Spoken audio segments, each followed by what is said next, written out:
Bagaimana menjadi pribadi yang mudah didengar dan mudah disetujui. Cantik sekali. Pertama kali, didengar dulu. Oke.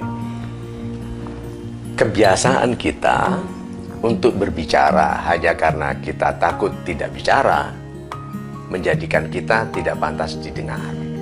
Jadi ada orang, istilahnya ini, dengan nilai dengar yang tinggi. Ada orang yang kualitasnya itu bernilai dengar rendah. Dan kerendahan nilai dengar itu tidak ada hubungannya dengan tingginya pangkat seseorang.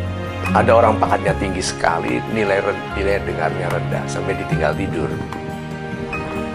Ada orang biasa, nilai dengarnya tinggi sekali.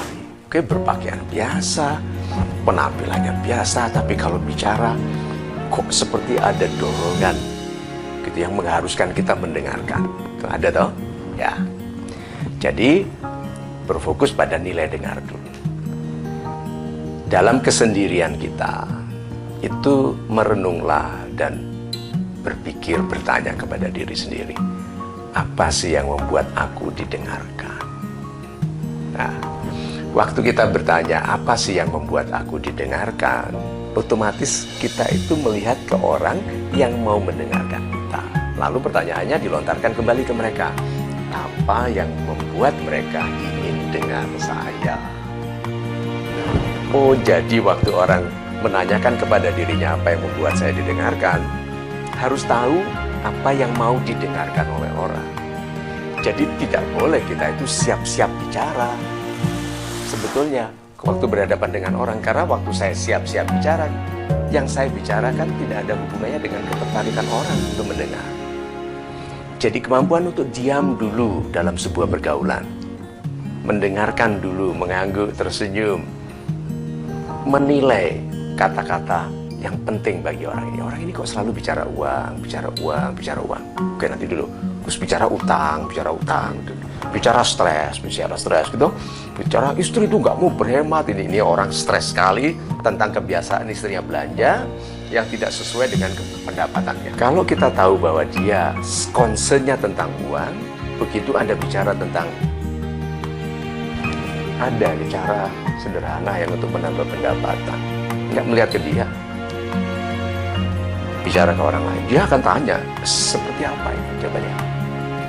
Kalau saya bicara ke dia, menghadap lalu bilang gini, ada loh ternyata cara membesarkan pendapatan, dia nggak tertarik. Karena dia untuk bertanya malu. Berarti ketahuan.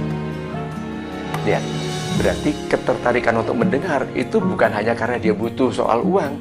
Dia tidak boleh dibuat kehilangan wajah tentang uang. Candid istilahnya, berbicara ke arah lain. Sih. Yang diinginkan oleh orang lebih penting daripada kemampuan kita bicara. Yang diinginkan oleh orang. Setelah kita jelas tentang yang diinginkannya, kita baru menemukan cara untuk menyampaikan yang kita ketahui. Ya, ini beda sekali ya. Banyak orang tahu, tidak tahu caranya menyampaikan yang diketahuinya, sehingga tidak menarik. Bahkan kepada orang yang ingin dengar, pergi ke seminar pengelolaan keuangan, itu setiap orang butuh.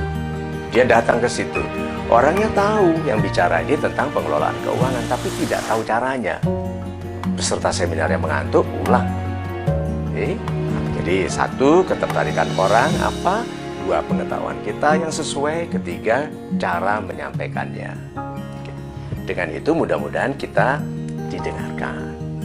Lalu, bagaimana caranya supaya disetujui waktu kita menyampaikan itu?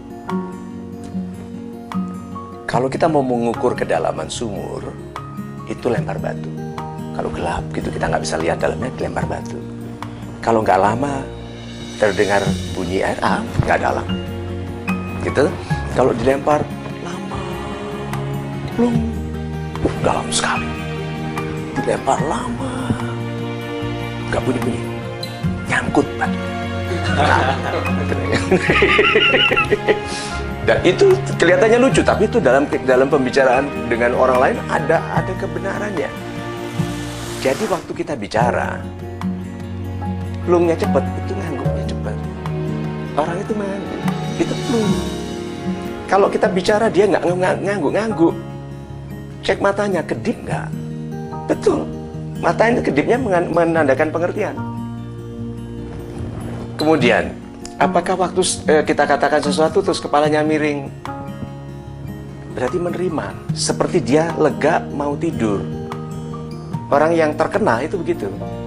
Kita bicara lalu dia, itu istilahnya, nah sekarang aku lega mau istirahat. Karena capek selama ini mencari jawaban.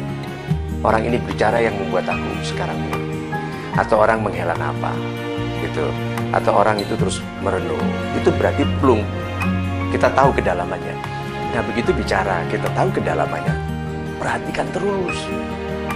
Kalau dia plung, setiap kali kita bicara kena, ada tanda-tanda dia setuju, ada setuju. Terakhir Anda minta, Anda tanya, dia akan